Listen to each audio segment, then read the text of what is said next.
रुपया डॉलर के मुकाबले आसमान छू रहा है। एक समय किसी महान दार्शनिक ने कहा था कि जैसे जैसे रुपया गिरता है वैसे वैसे प्रधानमंत्री की गरिमा गिरती है। तो सवाल यह है कि किस पीएम ने रुपए की गरिमा को कितना गिराया। आओ इसका पता लगाएं। अंग्रेज इस देश में रुपए की वैल्यू डॉलर के मुकाबले 3.31 रुपए को छोड़ गए थे। आज अगर वह 87 रुपए पर आ गिरा है तो इसमें लगभग 82 रुपए की गिरावट आई 77 सालों में। कुल 82 रुपए की इस गिरावट को आप 100% मान लीजिए और गिनना शुरू कीजिए। किस पीएम की कितनी हिस्सेदारी है? तो बात अगर भारत के पहले प्रधानमंत्री नेहरू जी की करें तो वह 17 साल सत्ता में रहे और डॉलर को 4.76 रुपए पर छोड़ा। गिरावट 1.45 रुपए की, यानी तमाम गिरावट का 2% नेहरू के नाम। शास्त्री जी ने भी यह दर बरकरार रखी। शून्य गिरावट के साथ आयरन लेडी कही जाने वाली इंदिरा गांधी ने 1967 में सत्ता ली और 1977 जब सत्ता से बेदखल हुई तो आंकड़ा 8.74 पर छोड़ा। यह तमाम गिरावट का 5% होता है, जिसमें 10 साल लगे। इसके बाद देसाई आए, दर लगभग बरकरार रही। असल में वे अकेले पीएम हैं जिनके 3 साल में रुपया 88 पैसे मजबूत ही हुआ। फिर इंदिरा ने सन 1980 में दोबारा कमान संभाली और 4.5 साल बाद राजीव जब पीएम हुए, डॉलर 12 रुपए पार कर चुका था कुल गिरावट का 6%। इस तरह दोनों कार्यकाल में कोई 16 साल मिलाकर इंदिरा कुल गिरावट के 11% की जिम्मेदार हैं। 1989 में राजीव जब सत्ता से बाहर हुए तब तक डॉलर 17 रुपए पार कर चुका था। वे भी लगभग 6% गिरावट के जिम्मेदार हुए।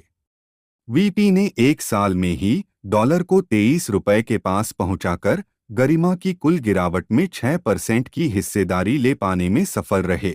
नरसिंह राव ने रुपया 23 से संभाला और लथेरते हुए 36 पार करवा दिया। करीब 14 रुपए की गिरावट के साथ वे 5 ही साल में 17% हिस्सेदार हुए। फिर अटल आए, उनके 6 साल में रुपया 45 पार पहुंचाया और वे कुल गिरौती में 9 रुपए यानी करीब 11% का चोंगा पहनकर शाइन हो गए। 2002 में तो वे रुपए को डॉलर के मुकाबले लगभग 49 रुपए तक गिरा चुके थे। जसवंत सिंह को वित्त मंत्रालय देकर स्थिति को संभाल लिया। मनमोहन ने 2004 में रुपया 45 से संभाला और 2005 में बेहतर करके 44 पर ले गए। 2007 में रुपया मजबूत होकर 41 रुपए तक जा चुका था। 2009 में यूपीए 2 आते समय पर वे 43 के आसपास बैठे थे। दरअसल 2008 के ग्लोबल क्राइसिस में जब दुनिया की करेंसीज गिर रही थी तब हमारा रुपया भी महज 48 तक उतरा। फिर 2011 तक मजबूत होकर 46 पर लौट गया। फिर आता है 2012 से 14 का डिजास्टर पीरियड। इस 2 वर्ष में हर मोर्चे पर मनमोहन सिंह की सरकार असफल रही। इसी 2 साल में रुपया 46 से 62 रुपए तक पहुंच गया। कोई 17 रुपए यानी कुल गिरावट के 20% हिस्सेदारी के साथ वे गिरावट के शहंशाह के रूप में पहचाने जाने वाले थे। और फिर महान अर्थशास्त्री, वैज्ञानिक, दार्शनिक, मौद्रिक नीति के तूफानी स्पेशलिस्ट, अंतर्राष्ट्रीय मामलों के बचपन से विशेषज्ञ। शासन में बैठा हूं, मुझे मालूम है इस प्रकार से रुपया इतनी तेजी से गिर नहीं सकता। अरे नेपाल का रुपया नहीं गिरता है, बांग्लादेश की करेंसी नहीं गिरती है, पाकिस्तान की करेंसी नहीं गिरती, श्रीलंका की करेंसी नहीं गिरती। क्या कारण है? हिंदुस्तान का रुपया पतला होता जा रहा है। ये जवाब देना पड़ेगा आपको।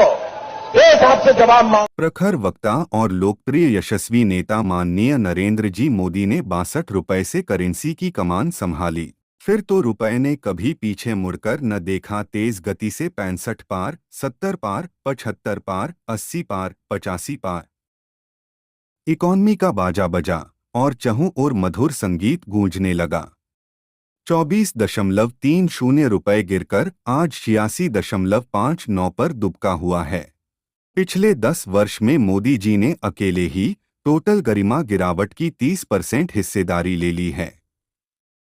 50% की तरफ तेजी से अग्रसर हैं, क्योंकि इसके पुरस्कार स्वरूप नए कार्यकाल में उनके पास 4.5 साल और हैं। रेस अभी जारी है।